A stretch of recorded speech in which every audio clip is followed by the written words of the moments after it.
Hello everyone, how are you. I hope आप सब ठीक होंगे। आज के इस लेक्चर में बात करेंगे हम मिरर से रिलेटेड उन इम्पोर्टेंट पॉइंट्स की जो बोर्ड के लिए इम्पोर्टेंट तो है ही, बोर्ड की दृष्टि से तो इम्पोर्टेंट है, साथ ही साथ आपको काफी हेल्प करेंगी नीट और आईआईटी जैसी एग्जाम्स में। ठीक है, ये पॉइंट्स मिरर से रिलेटेड है। इससे पहले के लेक्चर में हम मिरर फॉर्मूला तक बात कर चुके थे, मिरर फॉर्मूला का डेरिवेशन हम कर चुके थे।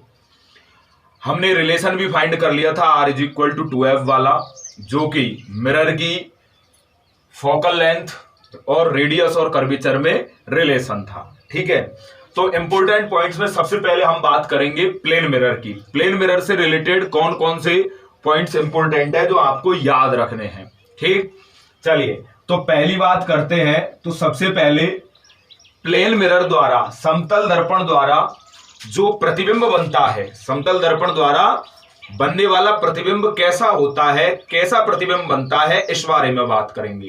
तो समतल दर्पण द्वारा बनने वाला प्रतिबिंब, फर्स्ट पॉइंट ये है, प्लेन मिरर द्वारा जो आपकी इमेज बनती है, वो इमेज जो होती है तो समतल, तो कैसे लिखेंगे आप नोट भी कर सकते हैं पॉइंट्स को। समतल दर्पण द्वारा बनने वाला प्रतिबिंब, समतल दर्पण द्वारा बनने वाला प्रतिबिंब सीधा होता है। कैसा बनता है? सीधा होता है, आभासी होता है। ठीक है, सीधा बनता है एक, तो एक कैसा बनता है? आभासी बनता है। ठीक, और फिर बनता है पार्श्विक उल्टा। पार्श्विक उल्टा। अब आप यदि क्वेश्चन पुटअप करते हो कि सर ये पार्श्विक उल्टा क्या होता है, पार्श्विक उल्टा क्या, आप यहां लिख रहे हो सीधा, आपने यहां लिखा पार्श्विक उल्टा, तो पार्श्विक उल्टे से क्या मतलब है?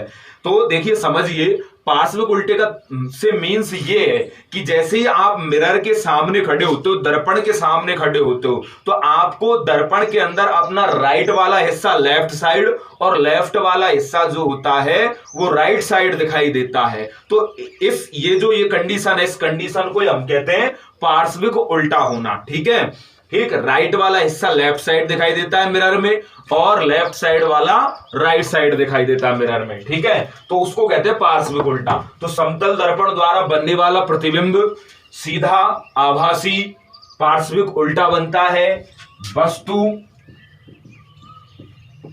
के बराबर बनता है। वस्तु के कैसे बनता है? बराबर। ठीक है, वस्तु से उतनी ही दूरी पर बनता है, बनने वाला प्रतिबिंब उतनी ही दूरी पर बनता है जितनी की वस्तु दर्पण से दूर है, दर्पण से दूर है। ठीक है, उतनी दूरी पर बनता है, वस्तु के बराबर बनता है आकार में। ठीक, वस्तु से उतनी दूरी पर बनता है जितनी दूरी पर वस्तु दर्पण से क्या है? दूर स्थित है। ठीक है, तो ये था आपका फर्स्ट पॉइंट जो इंपॉर्टेंट था। समतल दर्पण द्वारा बनने वाला प्रतिबिंब सीधा, आभासी, पार्श्विक उल्टा, वस्तु के बराबर, आकार में वस्तु के बराबर होता है, वस्तु से उतनी ही दूरी पर बनता है जितनी ही दूरी पर वस्तु दर्पण से क्या होती है? दूर होती है। ठीक है, फर्स्ट पॉइंट। तो अगले पॉइंट की बात करते हैं। अगला जो पॉइंट हो जाएगा, देखिए अगला पॉइंट क्या है, जैसे मान लेते हैं हम ये दो, एक प्लेन मिरर ये है और दूसरा प्लेन मिरर ये है।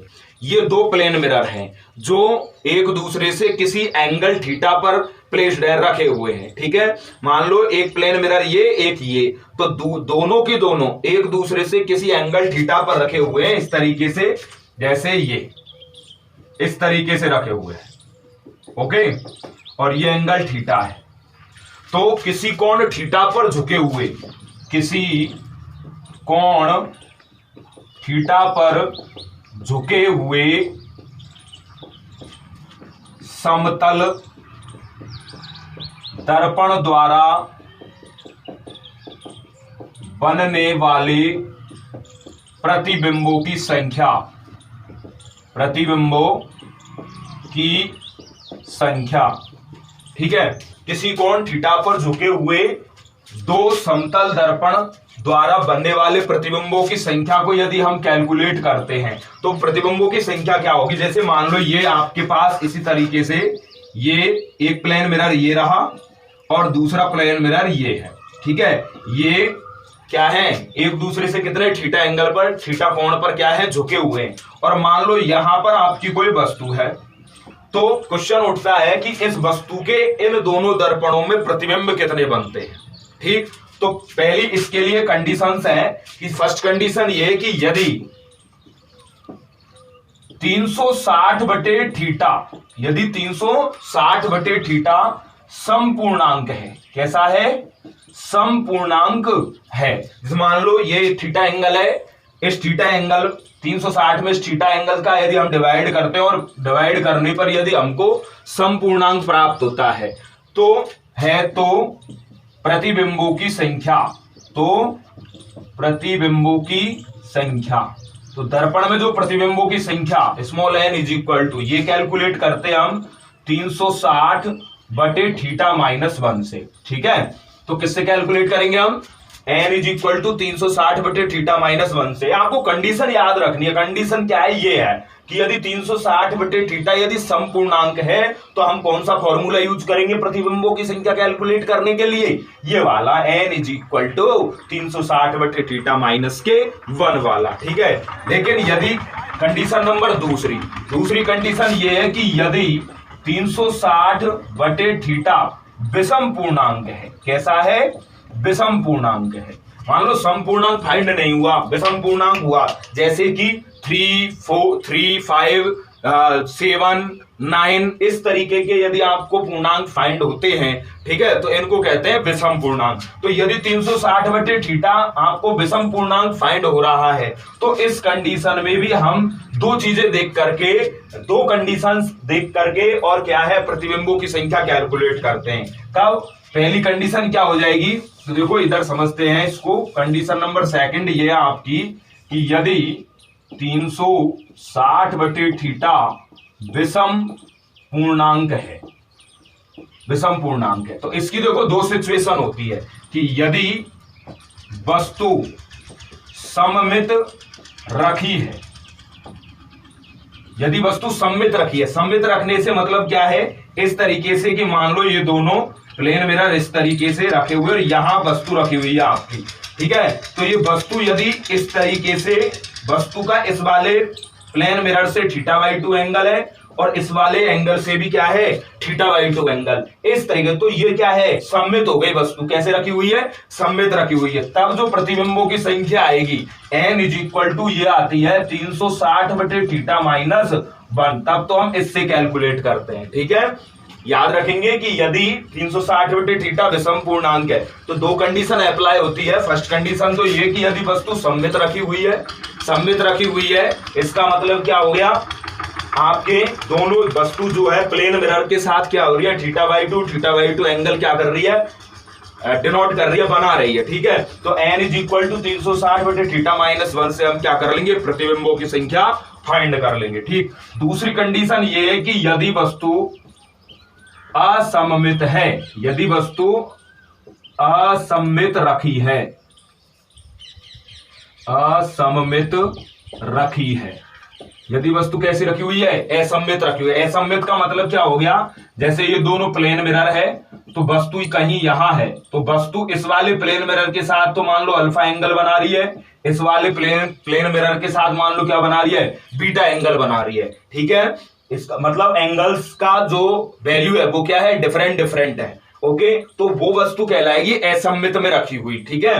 तो इस कंडीशन में आप जो फाइंड करते हो प्रतिबिंबों की संख्या n इज इक्वल टू ये होती है 360 बटे थीटा, कैसे कैलकुलेट करते हो, n इज इक्वल टू 360 बटे थीटा से क्या करोगे, कैलकुलेट करोगे। तो आई होप आपको सेकंड पॉइंट अच्छे से समझ में आ गया होगा। मैंने दोनों कंडीशन आपको बताई, जब 360 बटे थीटा आपका संपूर्णांक है उस कंडीशन में प्रतिबिंबों की संख्या n इज इक्वल टू 360 बटे थीटा माइनस 1 से कैलकुलेट करते हैं, और जब 360 बटे थीटा विषम पूर्णांक है। कैसा है? विषम पूर्णांक है। ठीक है, 360 बटे थीटा कैसा है? विषम पूर्णांक। उस सिचुएशन में हम दो स्थितियां देखते हैं। यदि वस्तु सममित रखी है तो ये वाला फॉर्मूला यूज करेंगे, और यदि वस्तु असममित है तो हम ये वाला फॉर्मूला यूज करेंगे। बट क्वेश्चन ये उठता है कि यदि सर क्वेश्चन में ऐसा देगा क्या कि वो सममित है असममित है? दे दे तब तो कोई प्रॉब्लम नहीं है, लेकिन यदि वो नहीं देता है, यदि आपको उसने नहीं दिया, मान लो क्वेश्चन में किसी भी तरीके की कोई बात नहीं की, तो जब कोई बात नहीं कहता है उस कंडीशन में आप वस्तु को कैसा मान करके चलोगे कि वो सममित ही रखी हुई है। कैसी रखी हुई है? सममित रखी हुई है। ठीक है, इस तरीके से आप मान करके चलोगे। चलिए अगले पॉइंट की ओर बढ़ते हैं।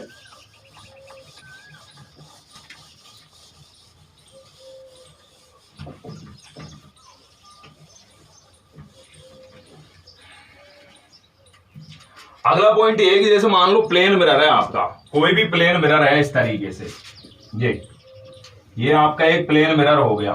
ठीक, इस प्लेन मिरर में आपको अपना कंप्लीट इमेज देखना है, मतलब आपका बिल्कुल कंप्लीट क्या बने? प्रतिबिंब बने। ठीक है, यदि किसी दर्पण में किसी व्यक्ति को, मान लेते हैं कोई व्यक्ति है और उस व्यक्ति का यदि हाइट h है, यदि इस व्यक्ति की ऊंचाई क्या है? h, तो किसी h ऊंचाई के व्यक्ति को अपना संपूर्ण प्रतिबिंब दर्पण में देखना है, तो दर्पण की जो लंबाई है वो क्या होनी चाहिए? h/2 होनी चाहिए। ये पॉइंट इंपॉर्टेंट पॉइंट, डायरेक्ट पूछा जाता है ऑब्जेक्टिव क्वेश्चन में, IIT जेईई नीट जैसी एग्जाम्स में डायरेक्ट पूछ लिया जाता है। ठीक है, या फिर न्यूमेरिकली भी पूछ लिया जाता है कि यदि कोई h हाइट का कोई पर्सन है, कोई व्यक्ति है, h ऊंचाई का कोई व्यक्ति है और उसको दर्पण में अपना संपूर्ण प्रतिबिंब देखना है, तो दर्पण की ऊंचाई कितनी होनी चाहिए? दर्पण कितना बड़ा होना चाहिए? तो दर्पण कितना होना चाहिए? व्यक्ति की ऊंचाई से आधी ऊंचाई का होना चाहिए। ठीक है, मतलब व्यक्ति h ऊंचाई का है तो क्या होनी चाहिए? h/2 होनी चाहिए। हाइट क्या होनी चाहिए? h/2 होनी चाहिए। ठीक है, तो ये था आपका तीसरा पॉइंट। इसको आप इस तरीके से लिख सकते हो कि यदि h ऊंचाई का व्यक्ति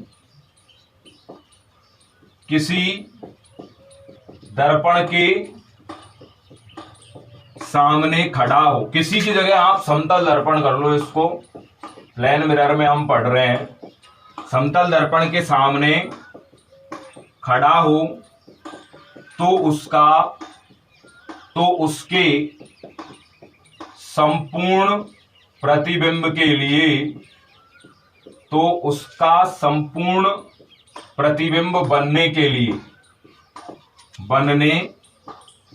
लिए दर्पण की ऊंचाई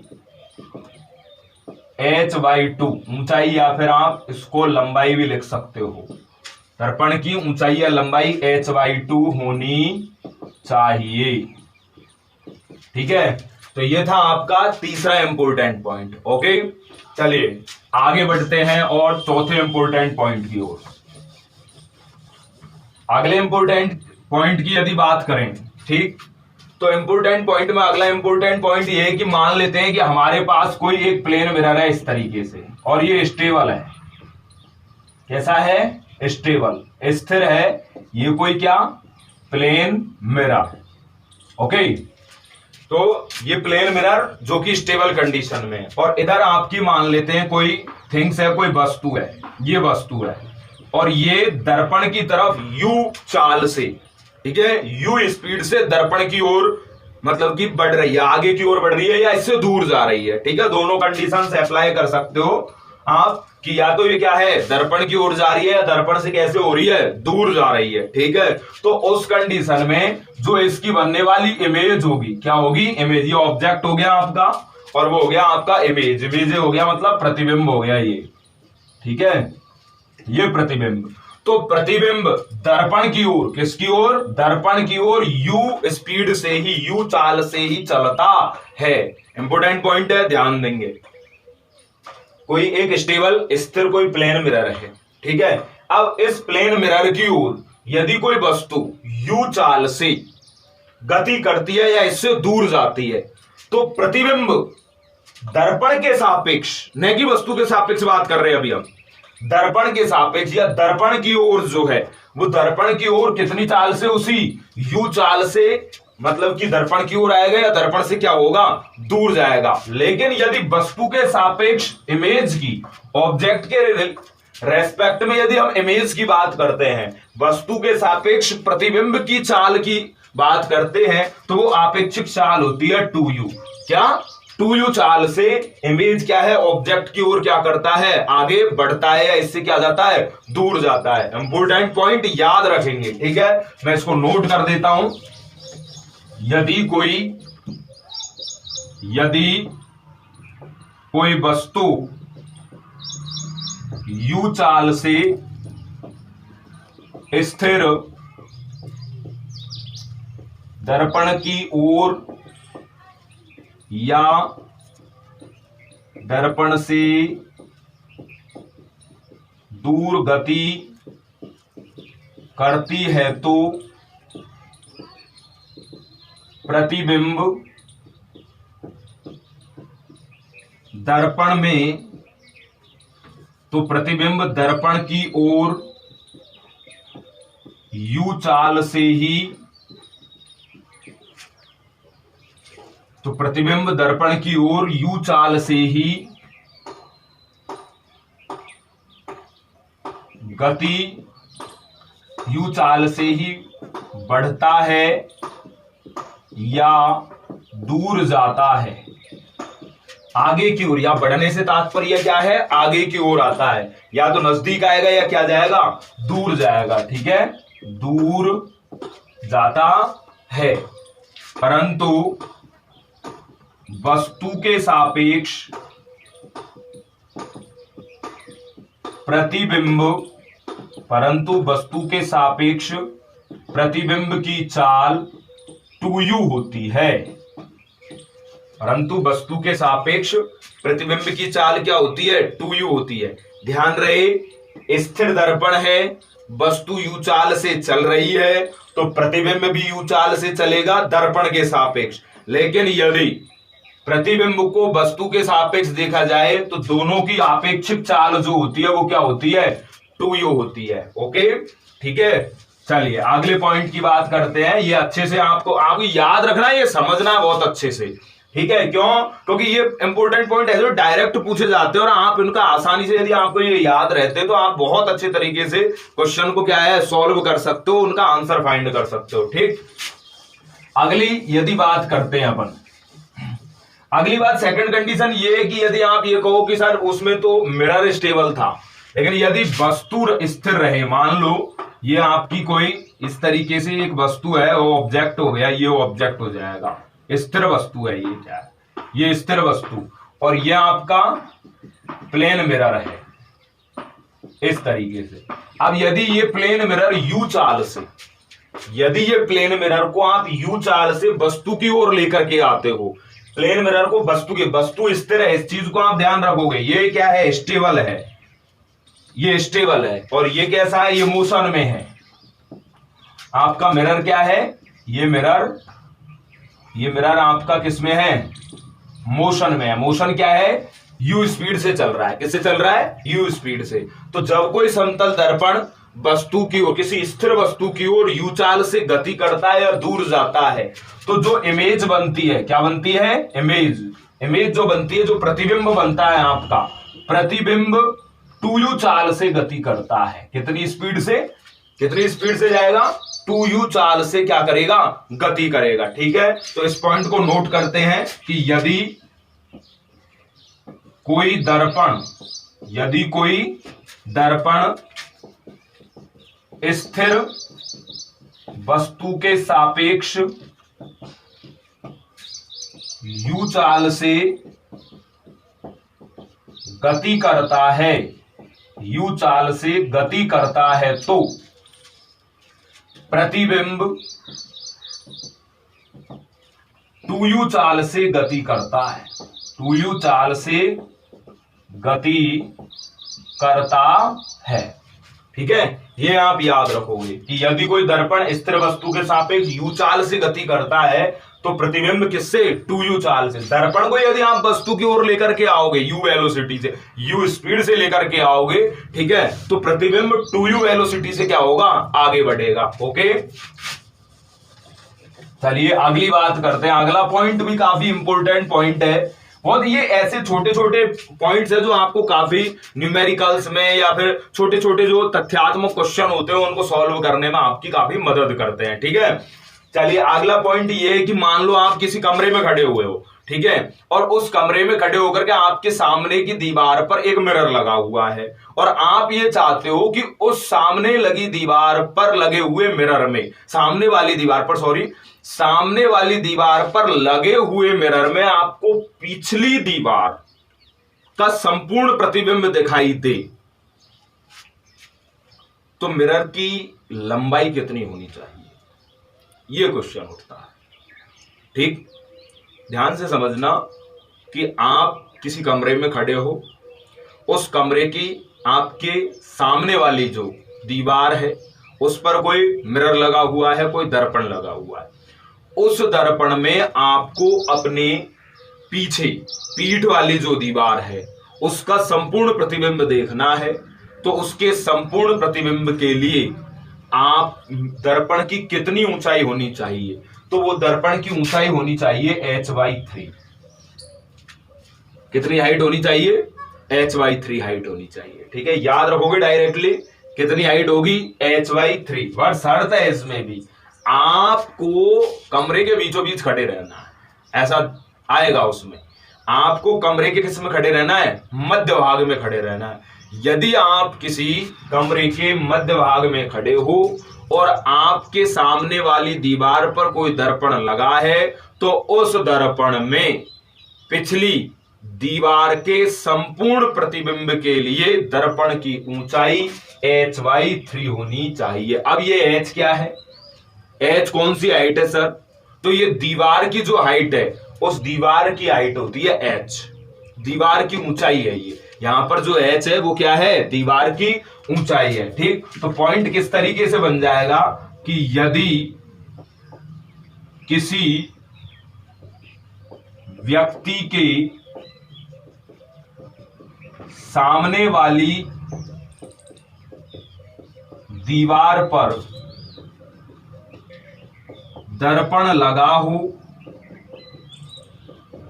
और व्यक्ति को पीछे वाली दीवार का संपूर्ण प्रतिबिंब, पीछे वाली दीवार का संपूर्ण प्रतिबिंब दर्पण में देखना हो, तो दर्पण की लंबाई h/3 होनी चाहिए।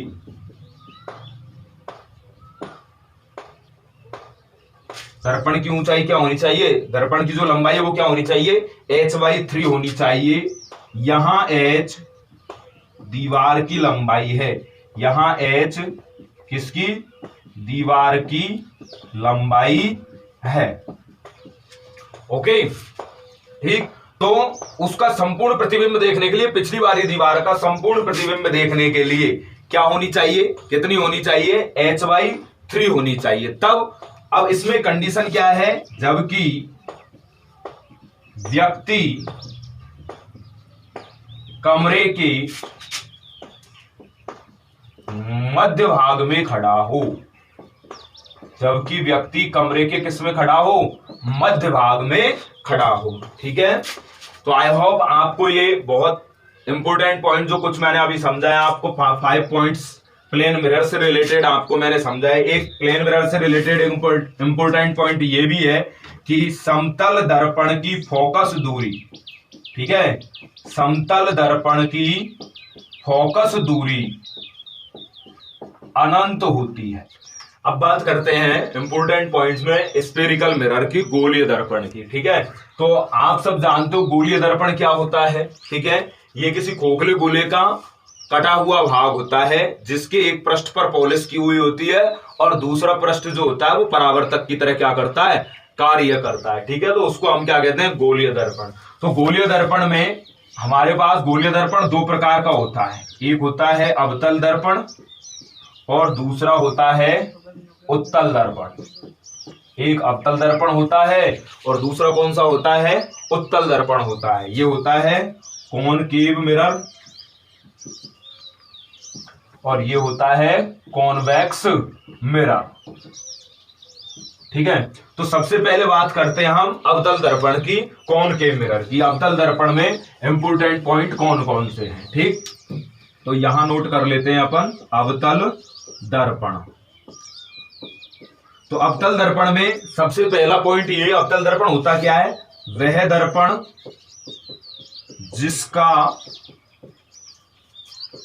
जिसकी धसी हुई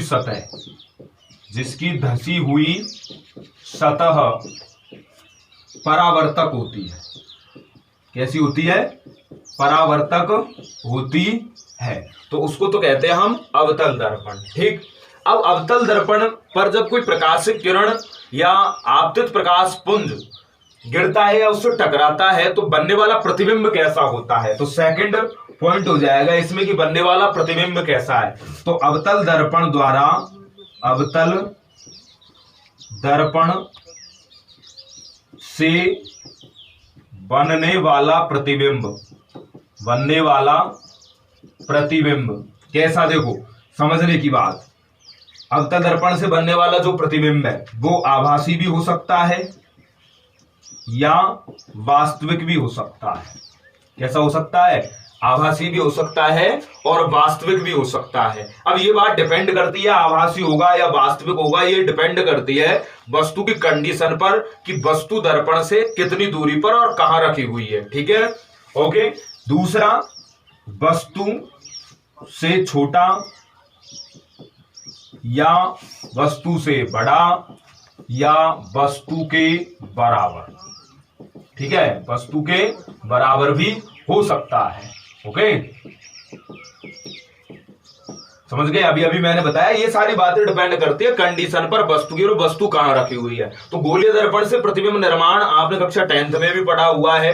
ठीक है, और आपने 12th में की, जैसे वस्तु कहां पर रखी हुई है, फोकस पर रखी हुई है तो कहां बनेगा, फोकस वक्रता केंद्र के मध्य रखी हुई है तो कहां बनेगा। ये सारी चीज तो बेसिक नॉलेज आपको आप छोटी क्लासेज में पढ़कर आए हो। ठीक है, तो उसी तरीके से तो ये वाली बात है कि ये उन कंडीशंस पर डिपेंड करता है कि छोटा बनेगा या बड़ा बनेगा। ओके, ठीक। यदि आप चाहते हो कि प्रतिबिंब निर्माण को मैं और मतलब कि एक एक पॉइंट को ठीक से दिखाऊं कि गोलीय दर्पण से बनने वाले प्रतिबिंब कहां बनेगा जब वस्तु फोकस पर रखी हुई हो, तो आप मुझको कमेंट्स करके बता सकते हैं कि उस पर भी आप लेक्चर बनाएं तो मैं उस पर एक वीडियो आपको डाल दूंगा। ठीक है, तो तीसरे पॉइंट की यदि अवतल दर्पण में और बात करते हैं तो अवतल दर्पण में खास बात ये होती है समझने की कि अवतल दर्पण में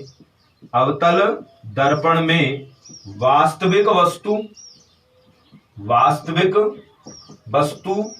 तथा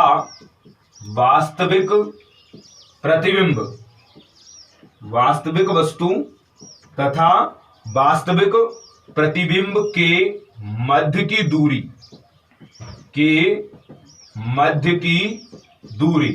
इनके मध्य की जो दूरी होती है वो क्या होती है, शून्य होती है। क्या होती है, शून्य होती है। इसका मतलब ये कि यदि किसी वास्तविक वस्तु का आपको वास्तविक प्रतिबिंब यदि बनता है तो उनके बीच कोई अवतल दर्पण में उनके बीच कोई क्या नहीं होती, डिस्टेंस नहीं होती। यदि प्रतिबिंब कैसा बन रहा है, वास्तविक बन रहा है, इसका मतलब इस कंडीशन में u बराबर v बराबर क्या होता है, 2f होता है इस वाली कंडीशन में। ठीक है, तो तीसरा पॉइंट भी काफी इंपॉर्टेंट है जो आपको याद रखना है। चौथी बात, यदि चौथे पॉइंट की करें तो अवतल दर्पण में और चौथा पॉइंट यदि बात करते हैं तो अवतल दर्पण प्रकाशिक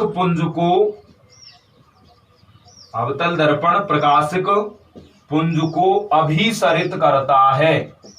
क्या करता है, अभिसरित करता है। अभिसरित करने से मतलब क्या है, अभिसरित करने का मतलब है प्रकाशिक किरणों को क्या करता है, इकट्ठा करने का क्या करता है, एकत्रित करने का कार्य करता है। ठीक है, तो ये चौथा पॉइंट अवतल दर्पण से रिलेटेड। अवतल दर्पण से रिलेटेड पांचवें पॉइंट की यदि और बात करें तो अवतल दर्पण की फोकस दूरी, अवतल दर्पण की फोकस दूरी, अवतल दर्पण की फोकस दूरी ऋणात्मक होती है।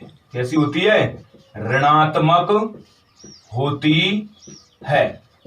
ओके, अब अवतल दर्पण से बनने वाला जो आवर्धन प्रतिबिंब का, बिंब का जो आवर्धन, प्रतिबिंब का जो आवर्धन होता है, आवर्धन के विषय में मैं अगले लेक्चर में आपको बताऊंगा। आवर्धन से रिलेटेड मैं जो पॉइंट्स है उनको मैं यहां पर काउंट नहीं कर रहा हूं, वो एक स्पेशल आपके लिए एक लेक्चर लगेगा। उस लेक्चर में आप आवर्धन को बहुत अच्छे से, वो सिर्फ आवर्धन ही आवर्धन के ऊपर होगा। ठीक है, तो आवर्धन से रिलेटेड मैं अभी कोई यहां पर पॉइंट डिनोट नहीं कर रहा हूं। ठीक, तो अवतल दर्पण की फोकस दूरी कैसी होती है? ऋणात्मक होती है। ये आपको अवतल दर्पण से रिलेटेड बहुत छोटे छोटे और इंपॉर्टेंट पॉइंट्स आपको बताए गए। ठीक, अब अगले दर्पण की बात करते हैं, उत्तल दर्पण की।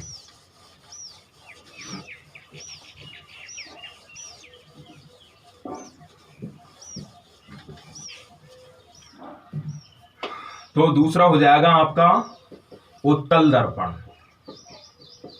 तो उत्तल दर्पण में क्या, पहला पॉइंट उत्तल दर्पण से रिलेटेड क्या हो जाएगा? उत्तल दर्पण वह दर्पण, वह जिसका उभरा हुआ भाग परावर्तक होता है। वह दर्पण जिसका उभरा हुआ भाग कैसा होता है?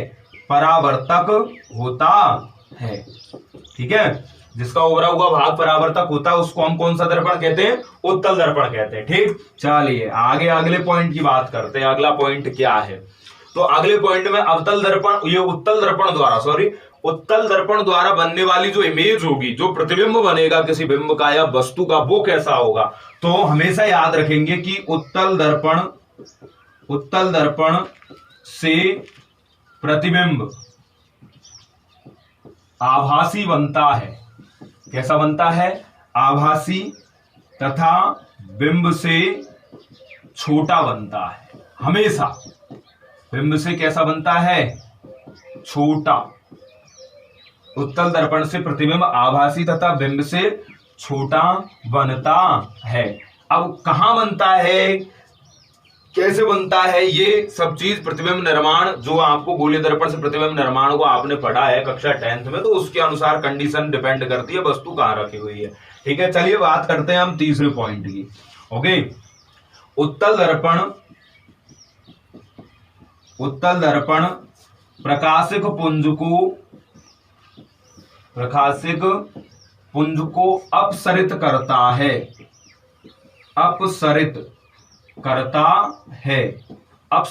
करने का तात्पर्य क्या है? अपसरित करने का मतलब है फैलाता है।